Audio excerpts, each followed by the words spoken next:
I was on YouTube. The first thing I saw on my feed was the movie Titanic is available for you to watch for free with ads. And what's weird about this is that it was added only a day ago, so this is like a July special kind of thing, I guess. I remember that some weeks ago, probably a couple of months ago by now, I was on Apple TV, the app. I looked it up curiously, and it turns out that you could rent it for like, I think it was $15, and you could own the copy for like $20. And I said, this is something I own in VHS. Why would I buy the digital version of it, right? I guess I'll never see it again unless it becomes available on a streaming service. So I just find it interesting that YouTube is the one serving us in this regard. So I thought,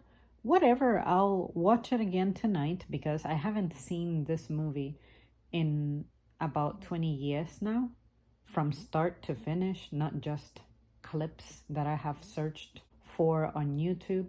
I am aware of the behind the scenes. I have seen the auditions, I guess, when I think it was James Cameron who said, "We have found Jack and Rose." And I have also seen the deleted scenes. And that was exciting because I felt like I had seen everything I had to see about this movie. So with this video, what I'm going to do is I'm going to rewatch this movie in its entirety, or at least I'm going to try to, because I do have to go to work. Very short shift tomorrow. I'm helping a coworker out, and by extension, she's helping me. So I'm only working 2.5 hours. I go in at 10.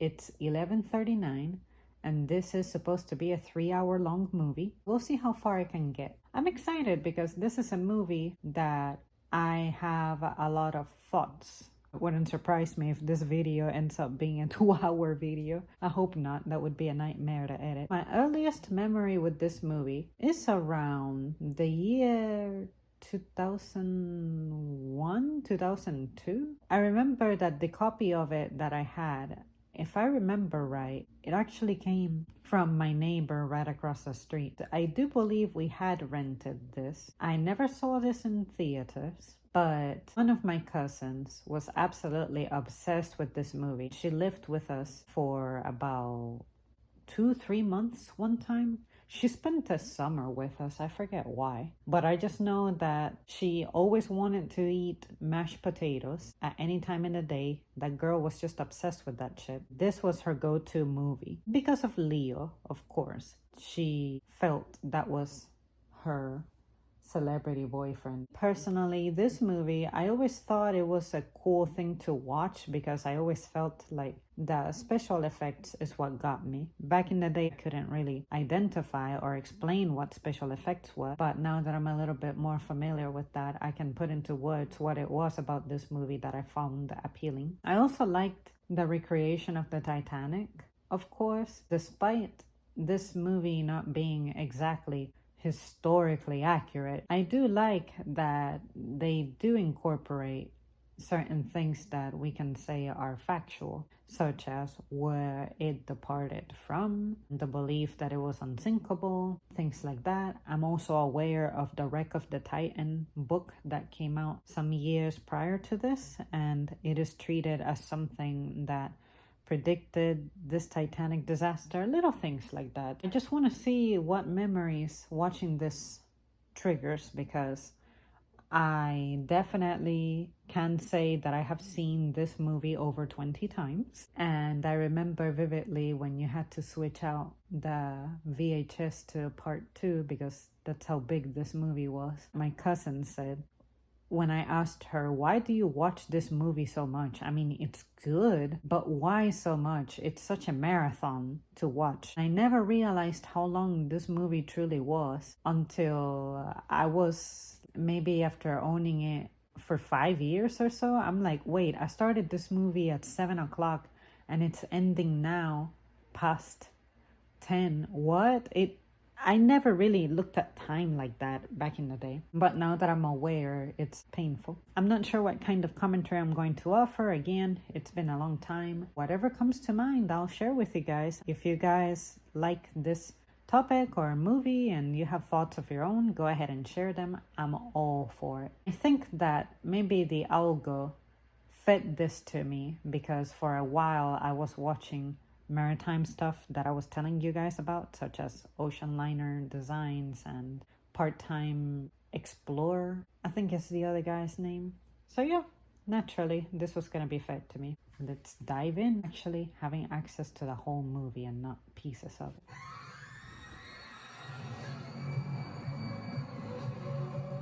What a terrible trailer. Oh my goodness, the Paramount logo. I remember when that would come on. I always knew that the movie that was getting ready to play was Titanic. If my brother was playing it and I didn't know what he was playing. Because I swear that was the only Paramount movie like this that we had.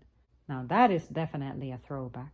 So my great-grandfather was alive at the time that the Titanic was existing. He would have been 5 years old. No, in no way is he related to the tragedy as far as I know. But I just want to share little things of what I'm observing right now. The beginning is like a really 1912-ish looking kind of thing. The setting.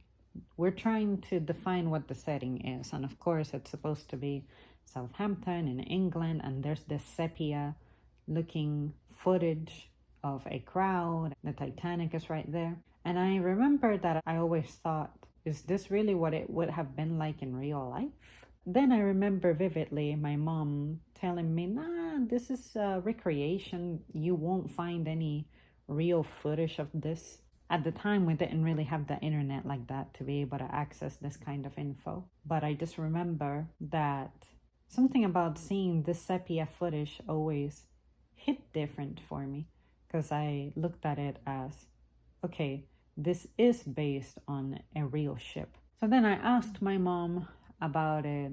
And I remember one time I was like, Ma, so can we say that the Titanic would have been the cruise ship of way back in the day? And then she pretty much said, yeah. Oh my goodness, this is so 1997 because this intro that I'm watching toward the rear of the ship, it just looks really weird. There's this weird distortion looking thing. Dang, I wonder if I should watch this uninterrupted, then give you guys as many thoughts as I can as I go. How about this? I'm familiar with this movie. My goal is to try to notice things that I never noticed before or that other YouTubers helped me notice over the years, but I'm the kind of watcher who tends to look at the center of the screen. I don't really scan the picture very much, and I'm surprised by how many Easter eggs people find in things. There's a little fact about me. I watch movies as if I were interacting with it in real life, which is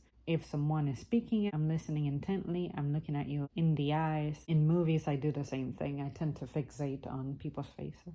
Anyway, also, I remember that the vocalization intro to this movie, it wasn't my favorite music piece. Let's just put it like that.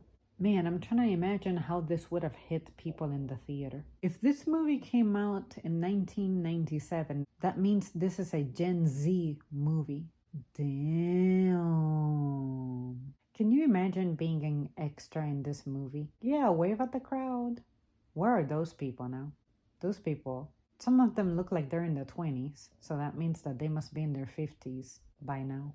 I understand James Cameron made this movie so that he could fund his deep sea explorations. It is a pretty interesting hobby to have, I guess. Pretty fancy. Most of us wouldn't be able to really do this type of thing. But I will say that these scenes of the exploration of the wreck, back in the day, I really didn't like these scenes because I wanted to see Titanic action. But like I've said before, I'm a very linear person, and this movie is not necessarily linear until the part where Rose starts telling her story and it transitions into what she's allegedly sharing. Back in the day, this used to confuse me because I never associated that this was supposed to be the modern day folks exploring the ocean like that, because I wasn't familiar with the story of Titanic at all.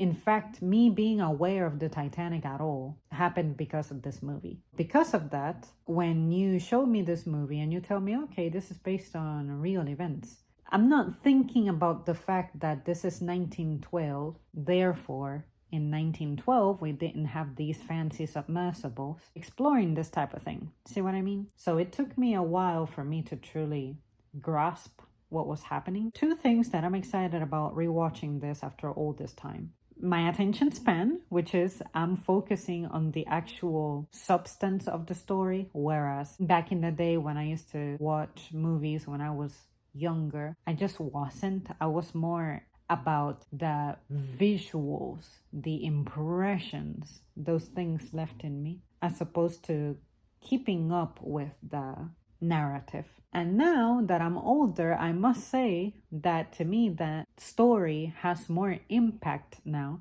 than the visuals. And I tend to have a better time remembering the theme of something I just watched more than describing the kind of action I saw and how invested I was in the visuals and things like that. So far, even though I'm only like a minute in, I can say that it's provoking a lot of thoughts now. It's definitely showing now. These scenes to me were always unnecessary, and I remember I would fast forward through some of them. When I would rewind the movie, I never rewinded it all the way to the beginning. I tried to guesstimate based on the sound of the rewind where I wanted to stop it. And I knew that it was the part where the actual Titanic events were starting. When I saw this part of the movie where the Titanic is shown being discovered, way back in the day, I didn't realize that this was like the discovery of it. But I always wondered, why do they make the ship look so wrinkled, so old and things? What the fuck is the point? And it's because in a later scene, we have a transition in which it's shown from the 1912 perspective and it transitions into a sight of it through a camera as Rose continues to tell her story. And to be completely honest with you, I didn't realize that Rose, who's the old lady, is the same young Rose who we saw. Because again, I wasn't really trying to watch the movie to connect with the characters. I was always watching movies more about what does the action look like? What do the people look like? Is it engaging enough for me? Sure, I'm watching it. We have a younger Bill Paxton. I've never understood why people mistook Bill Paxton with Bill Pullman. They are so easily distinguishable based on their sight, based on their name. Yeah, for me, Bill Paxton, everyone seemed to love him. I personally was mostly indifferent about him because I just didn't really notice him like that very much. I want to say anytime someone says, oh, tell me of a Bill Paxton movie, I want to say Titanic is the first one that comes to mind. And secondary, I feel like he was in like a weather disaster movie. Was it one of the Twister movies? Tornado movies? If so, then yeah, that. But outside of that, I really don't remember him that well. My relationship with movies that I watched back in the day is absolutely strained.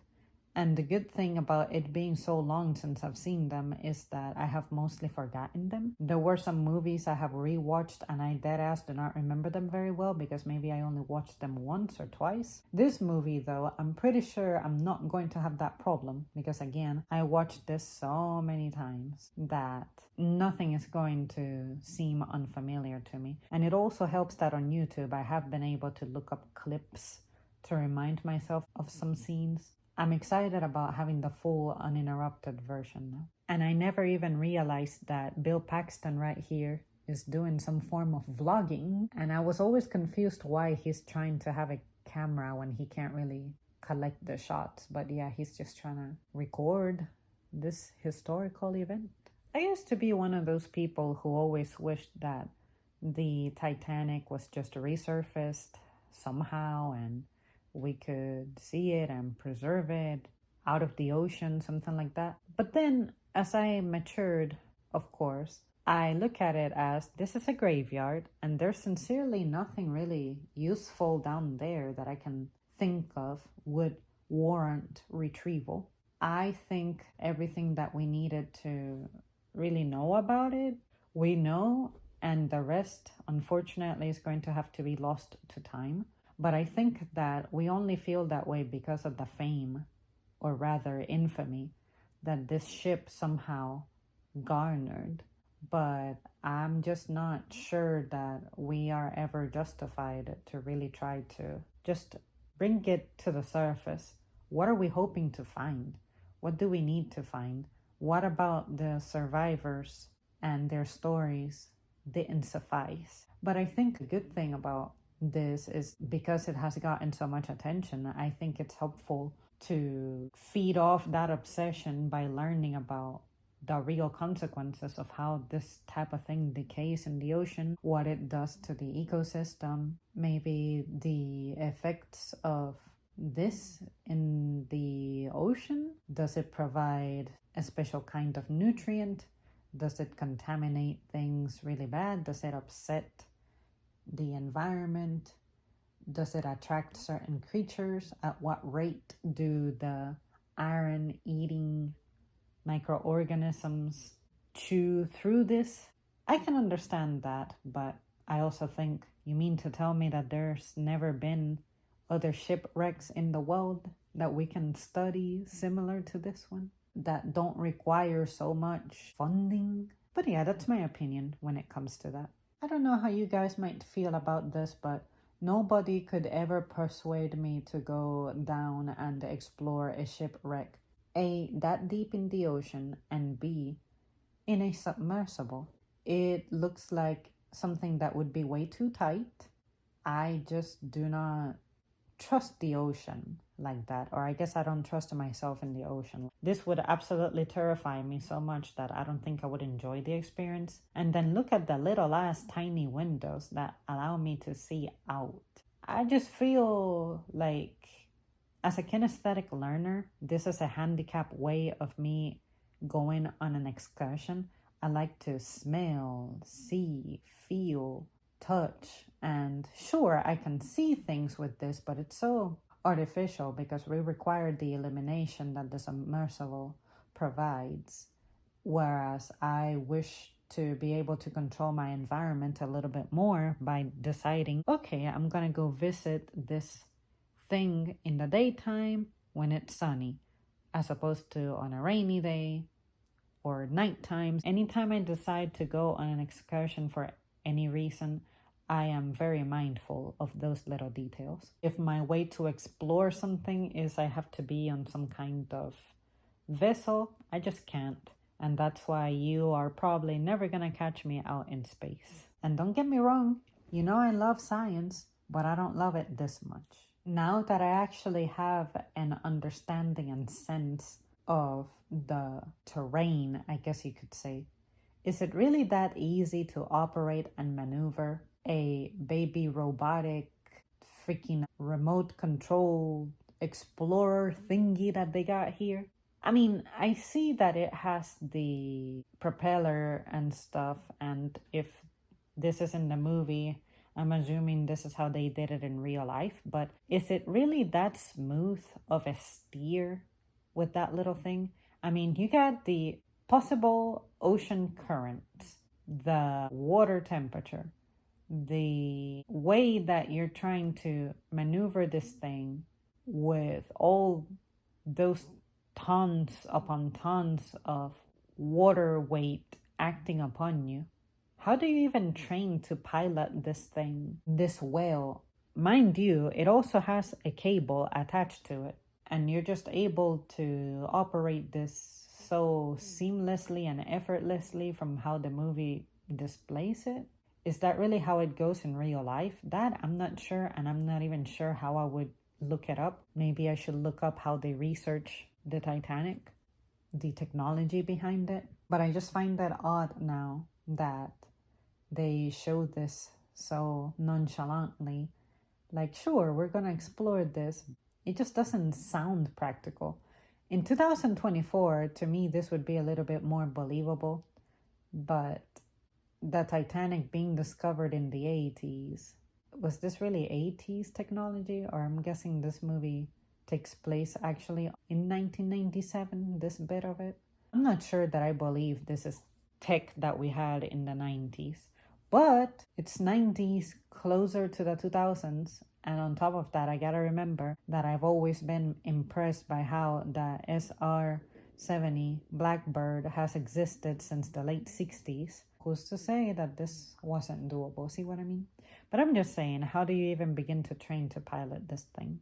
I mean, I'm just not convinced that because this thing has a rope attached to it, that it would really be that smooth to go into rooms and things, and then wanting to turn around and it not getting caught in anything or breaking anything. Like, come on.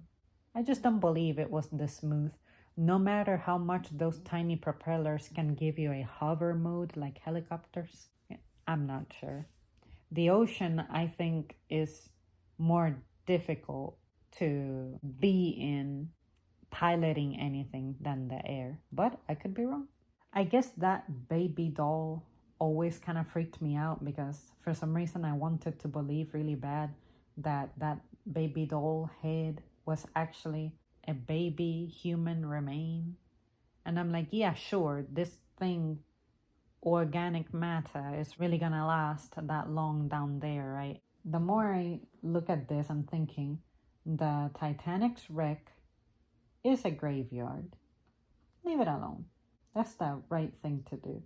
We lost her, let her go. Yes, you guys, I do realize that these people are not necessarily researchers. They're looking for that safe that's supposed to contain that jewel, the heart of the ocean, blah, blah, blah. I want to get rich type of thing. I get it. I'm expressing all of those thoughts so that you guys know A, exactly what I'm thinking. That is the point of this channel. B, I can point out any topics that I'm aware of regarding the Titanic that have been debated over the years. I just thought I would feed you my own thoughts on it and if my opinions have ever changed on them. I'm guessing these folks really got familiar with the wreck and stuff because this dude knew how to get to it, where the room would be, recognizing things. It's as if he was there himself. He must be really good at reading these things. The whole "it's payday, boys," it never really hit me what it truly meant. I'm a very, like I said, linear person. So for me to have this make sense, I would need to see it in order. Give me the story of Titanic, then tell me that this entire time this was an old lady narrating it. And then this scene that we're watching now in the beginning, show it to me at the end of the movie. It just dawned on me that this is pretty much Russian technology. I never noticed the flag and the letters on the side of the ship being Russian. It never hit me that this is a potentially Russian expedition. I guess it makes sense to me now why the contents of that box have orange water coming out. It's just rust. It never really dawned on me back then. It's irony as in made of iron. Now I understand why he's frustrated. The whole no diamond part. Like I said before, watching this out of order kind of tripped me. And I don't know who this Geraldo guy is, but I'm assuming it might be a figure of real life who maybe they were really looking at finding something and drew all this hype, but then it turned out that you were wrong about finding something. I guess I should look that up. If I remember,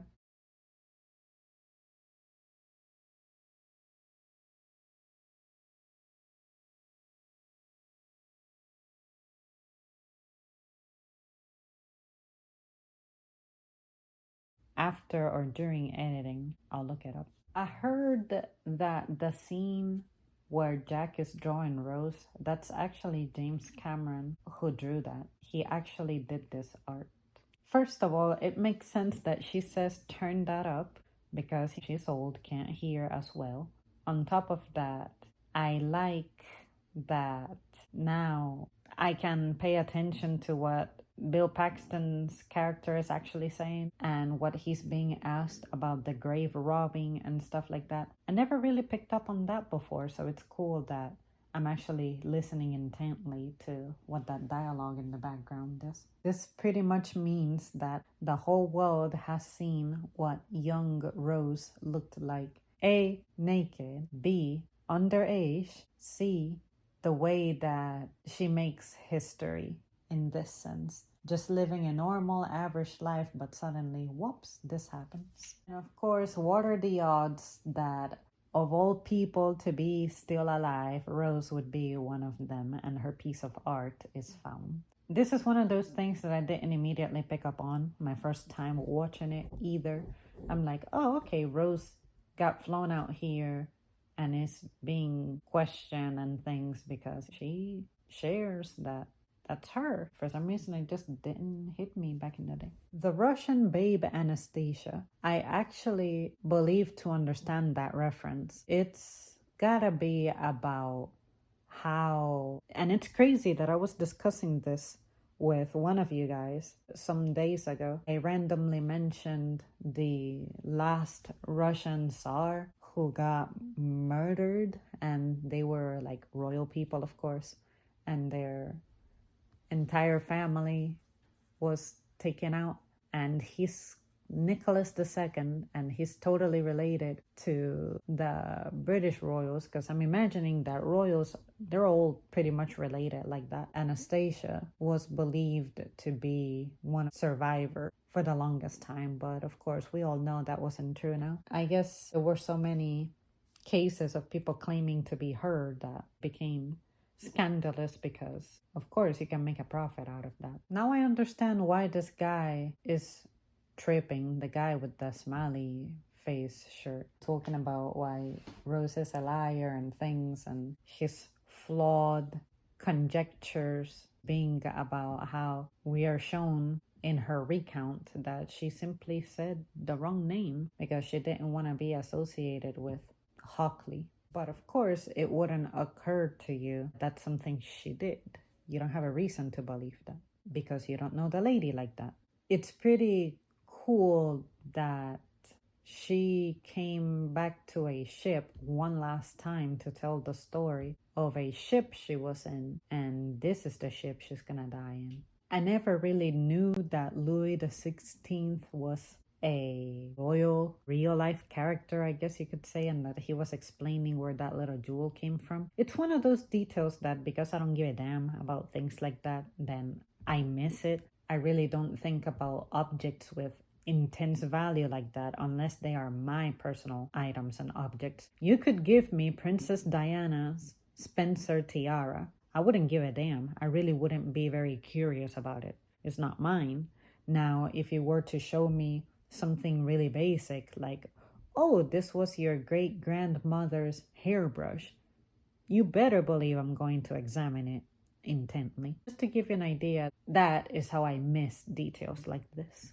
I had no idea until fairly recently that the theory on how it happened wasn't 100% agreed upon or adopted. The whole she split and stuff. And of course, at the time of me watching this movie, I would have never considered things like, oh, people are probably frostbite, it's dark, you don't have a moon, you don't have good lighting, you're stressed, you don't know what you're looking at, you don't know what you're seeing, because the lights on the ship itself have gone dead. Now that I'm older, I think of the fact, which is, hey, the fact is that whether she split in two or not, she fucking sank, okay? Let it go. It's one of those things that sometimes I think, okay, this movie taught me something potentially wrong, but I'm glad that it left me with enough interest to be like, oh, people debated this, and there was supposed to have been an inquiry or something where people were interviewed, and some people said it split, some people say it didn't. And of course, the perspectives mattered because some people were in the boat really far away, other people were right there on it and rescued afterward, and there's no telling what you see or don't see when you're under stress. And again, the environment is not really on your side. Terrible lighting, and you're in the freaking ocean, you're shivering, you're shocked. I'm not sure what to believe, but sincerely, a detail like that, I'm here to tell you, I don't care. I'm just gonna put this out here, you guys. There's a video on YouTube called something like What You Never Realized About the Titanic. It came out in like 2016-ish. It was by Cracked. And oh my God, that is the video that changed my life on understanding Titanic. It summed it up so beautifully, and to me at the time it was the most hilarious thing I had ever watched, and I recommend that you watch it. It's incredible. It is the best synopsis anyone could ask for of Titanic.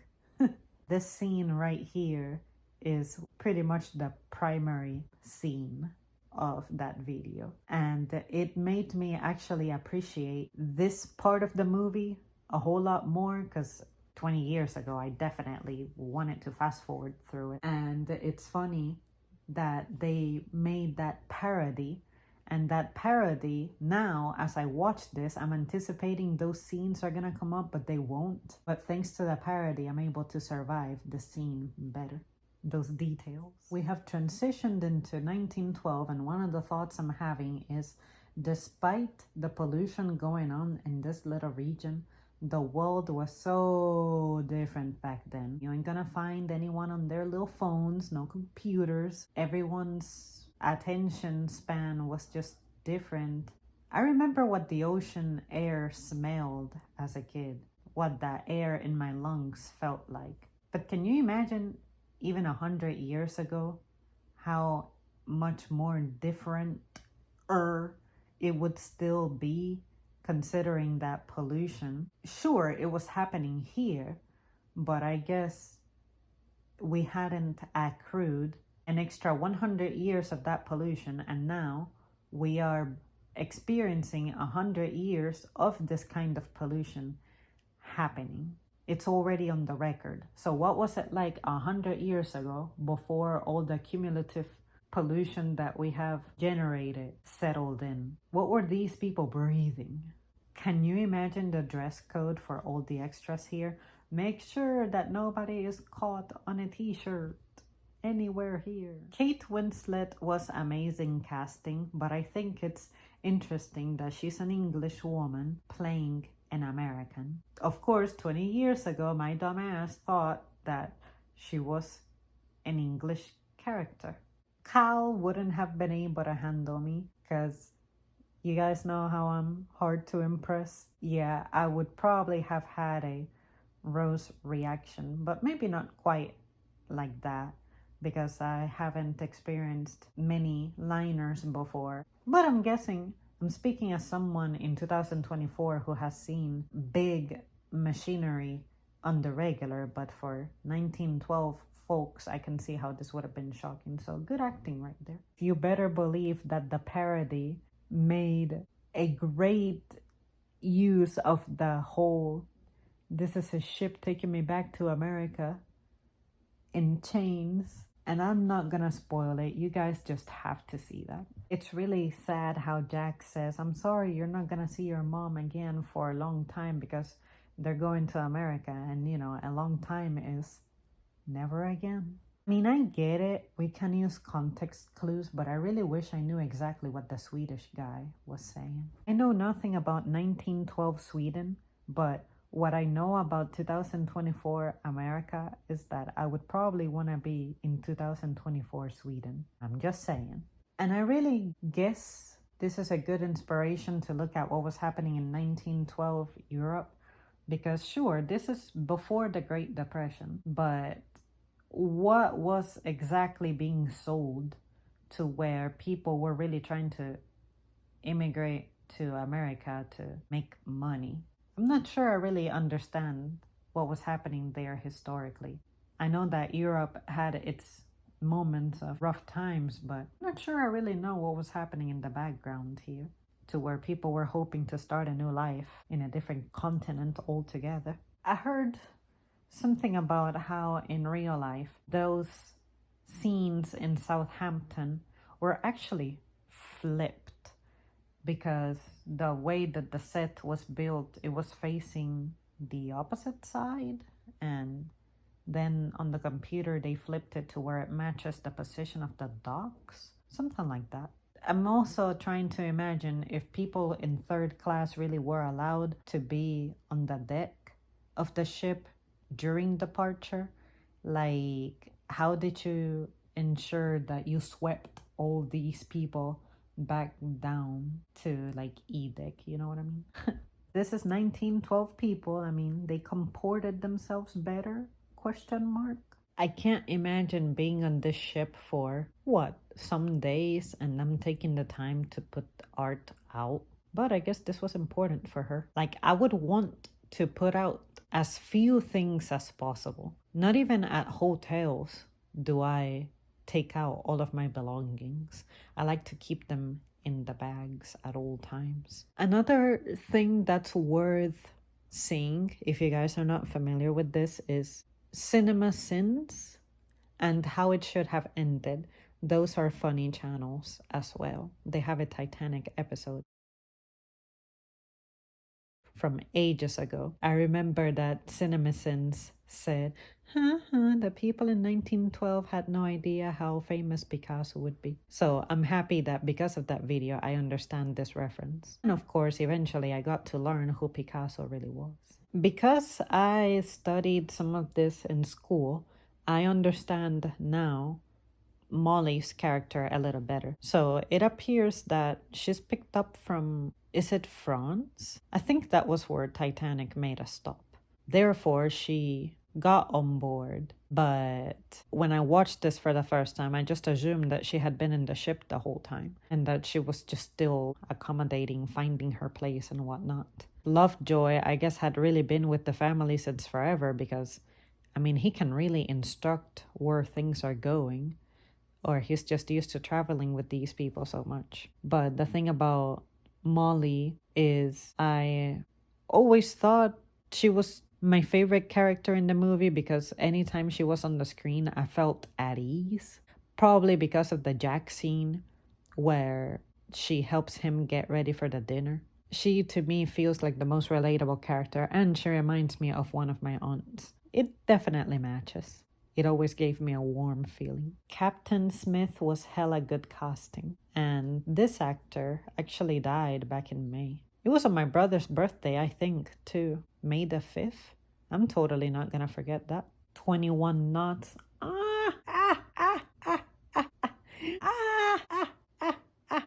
Considering the top speed that ships can manage now. But I mean, 1912. I'm not very clear. Dolphins in this scene made sense to me, but I guess they make sense to somebody out there. I'm guessing when I think about it, my brother has told me stories of how he has seen them, but I don't know. That dolphin scene never really looked right to me. And dang, I mean, I don't think any amount of remastering can adjust this movie to my TV. Some parts just look kind of weird. The resolution, I guess. Something else I'm noticing that I learned the meaning of is that given that the crew on this ship is very distinguished, this scene where we see the Titanic sailing away, they're flying that one blue flag. And I'm guessing that depending on the experience and I guess sophistication of the crew or something, they get to fly that flag. Otherwise, the one that they fly, I think it's supposed to be a red one, but this blue one is supposed to be like royally significant. But I don't remember very well the detail of it. But I just know that that little blue flag is a big deal. Ismay was undoubtedly some good-ass casting too. That is a very good Ismay. Especially the mustache. I mean, whether it's glued to the face or if he really grew it out, that is a very good Ismay.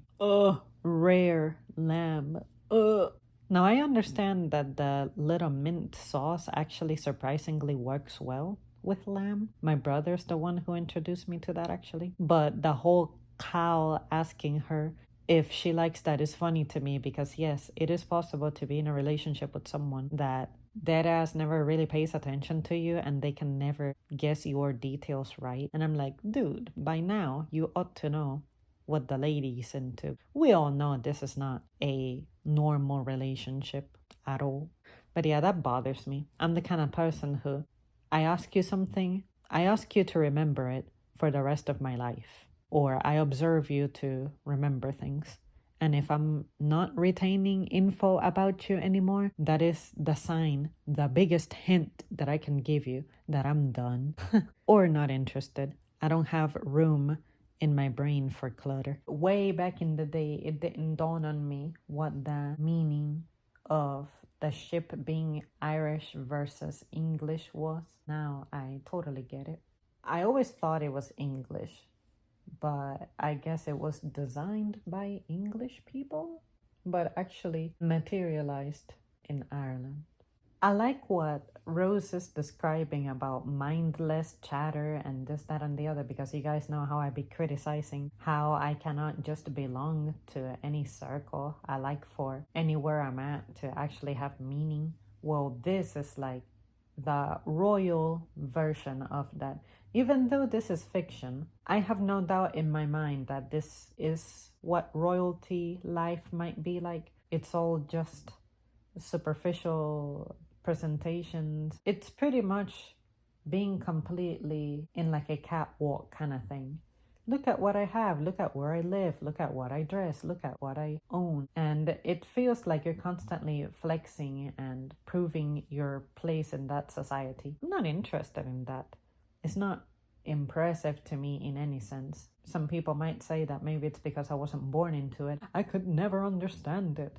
But it's just, I like to think about what life has to offer, but to be so overprotected and belong to just this little circle, I think that makes it unbearable. The way Rose is running away from the dinner, now that I'm in my current stage in my life in which I describe things like my depression and my meltdowns and things, I completely understand her and I can completely relate to her character so much. That feeling of you don't belong somewhere. Your personality, your dreams, your goals, all of that are so different to where you ended up in. And even if you have something in common with people, the way they manifest it is different. That is really hard to find your place and you just want for it to end. And I guess this reminds me of that one video I put out in which I was describing how it takes just one person, random person, at the right place at the right time, showing you something or telling you something to completely bring you around.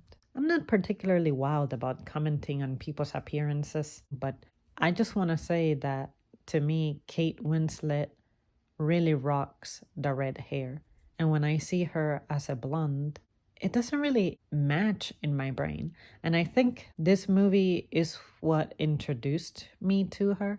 Therefore, that's what I'm expecting, I guess. But I think this is my favorite version of her. I will say my cold resistance is something I'm pretty confident with over here. Whatever kind of fuckery we get in the South, my little ass 30 degrees. But this is a ship in motion. You see the wind blowing, their hairs are moving, and it's the North Atlantic in the spring.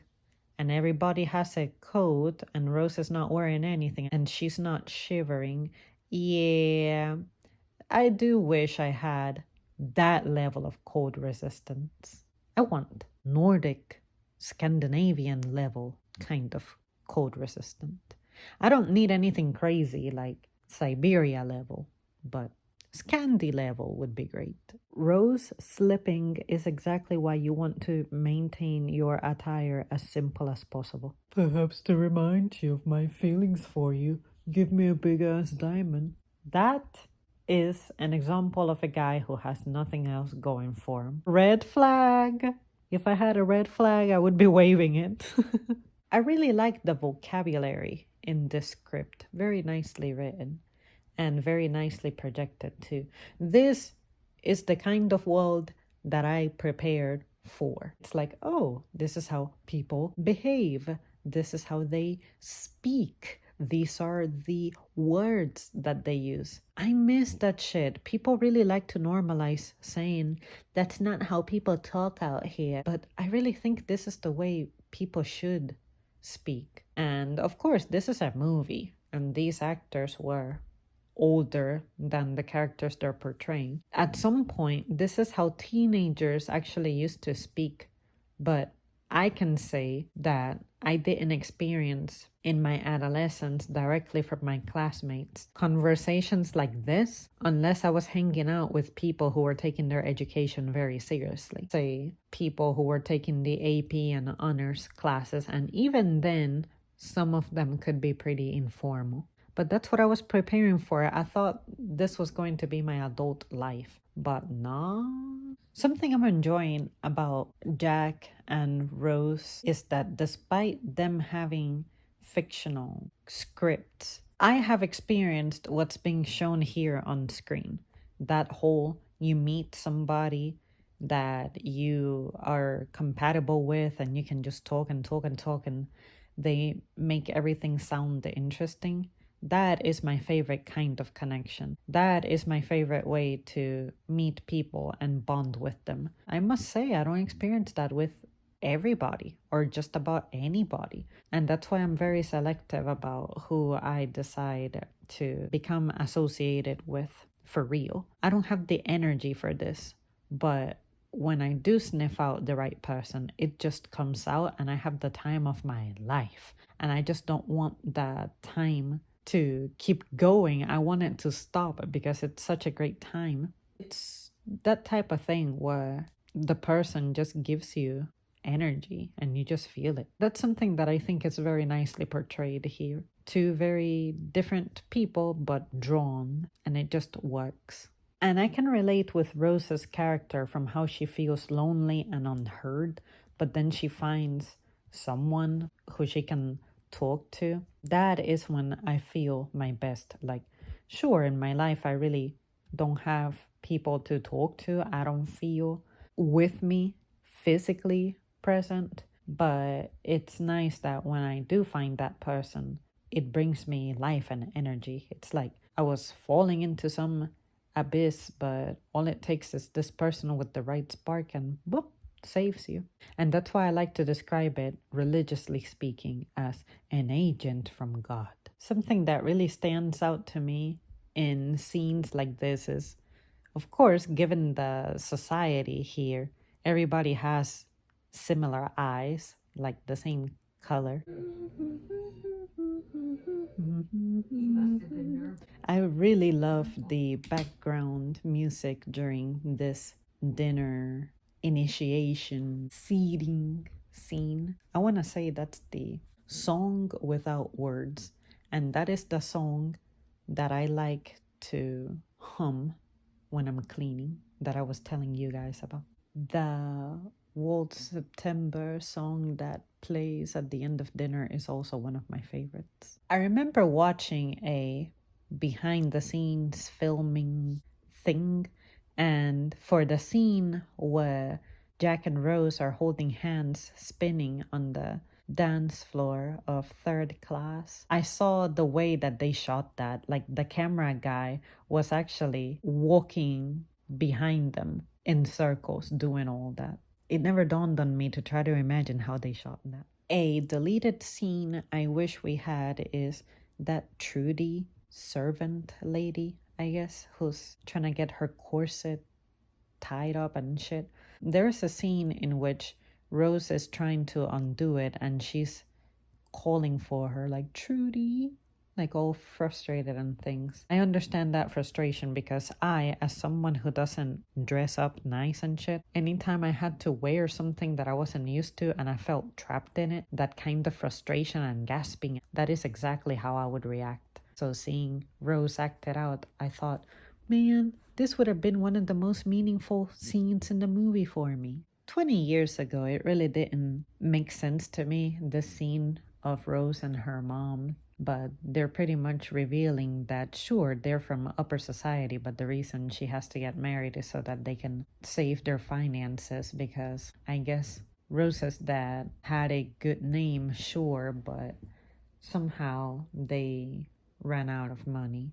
I'm guessing because he died or something. And then the mom is like, oh, well, to retain our status, I don't want to work as a seamstress. And I'm like, what's wrong with that?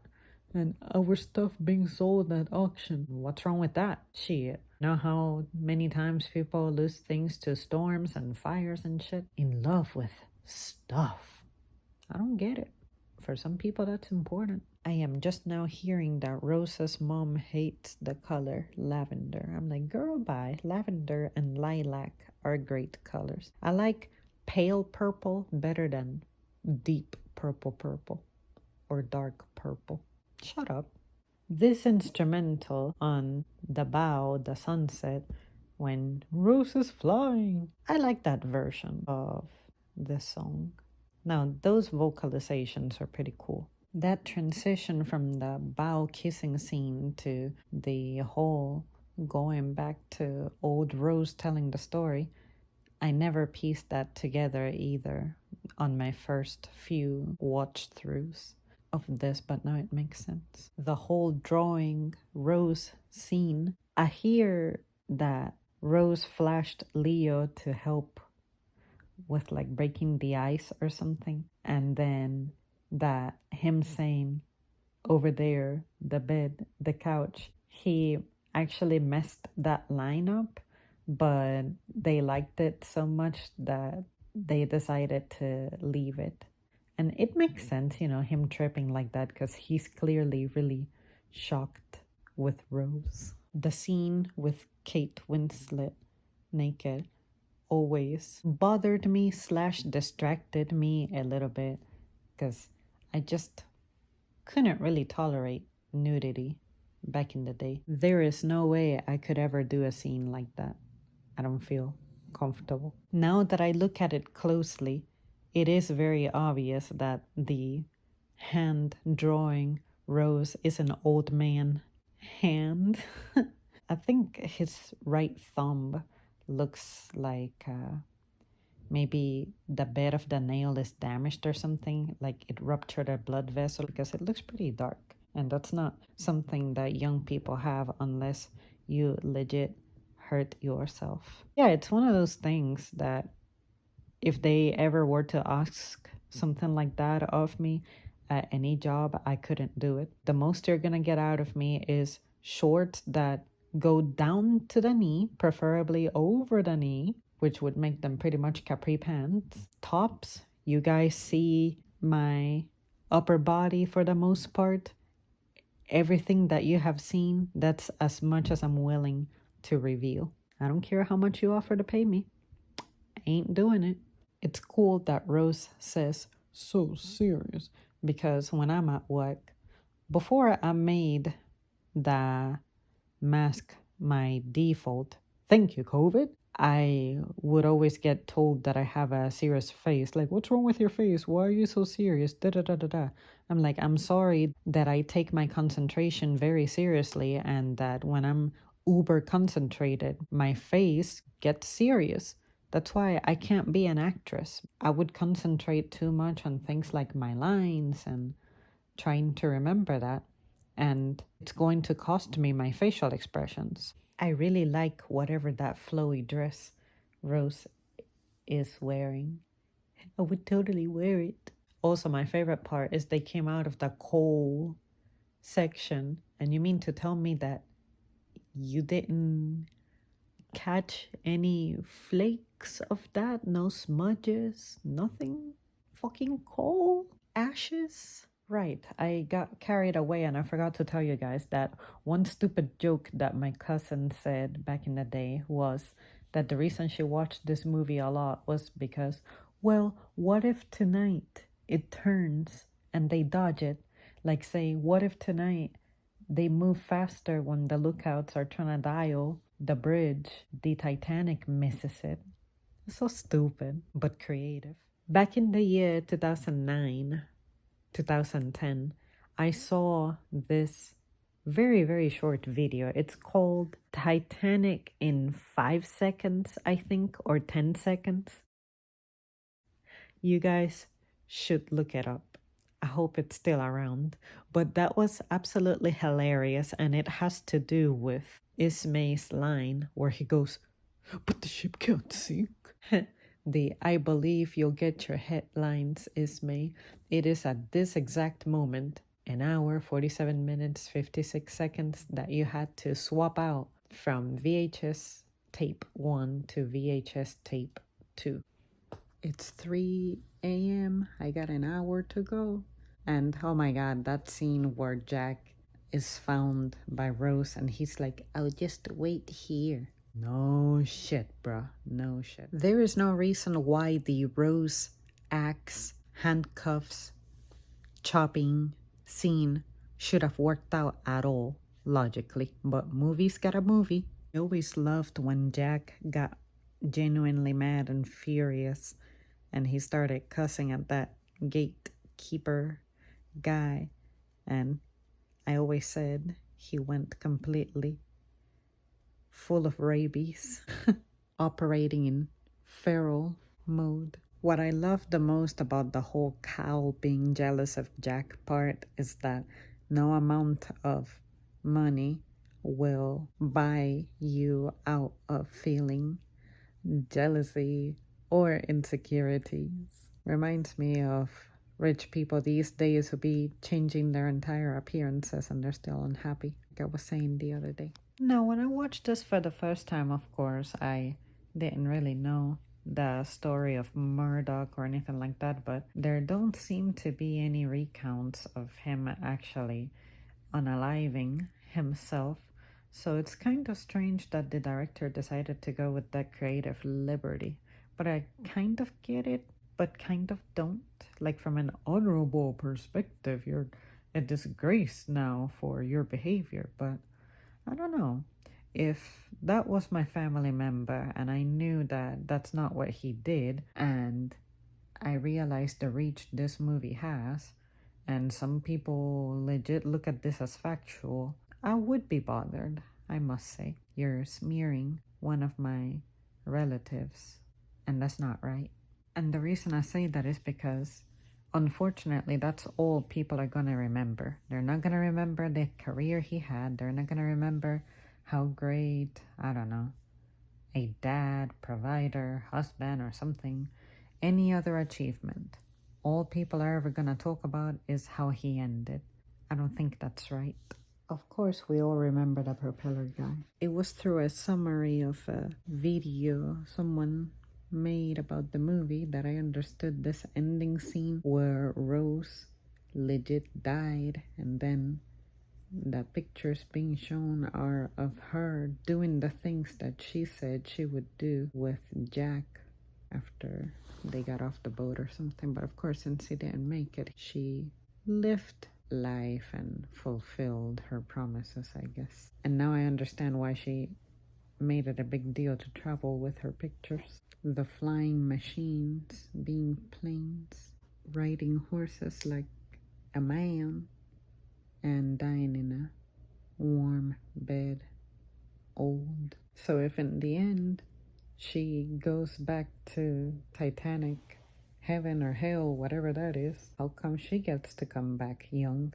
They should let her come back and join them, but as an old lady. I know that their memories of her are when she's young, but if she died way old, then I finished this at 4:30 a.m. Oh, oh, oh. Well, you guys, it was awesome to relive this after all these years. I remembered it very well, but the conversations now, there are some pieces of it that I understand better now, based off the knowledge that I have gathered over the years compared to the knowledge I had whenever I watched this, like in 2001, 2002, then it's gonna be different. This is a movie that holds up very well by today's standards. I can imagine managing this huge cast and the participation of the extras too. Must have been quite the daunting project. I left a few comments. I love the comments that people were leaving too, but everybody keeps saying how it's a big achievement that we got this movie for free. Even during my first watches of this movie, I thought, wait, I'm not sure why Jack can't make it onto the door frame or whatever that is, but I can't believe that out of the entire 3 hours of this movie, that became the most controversial, discussed piece of the movie. Sure, I had my questions about it, but I didn't think it would be that big a deal. But ultimately, it makes sense why he couldn't make it on.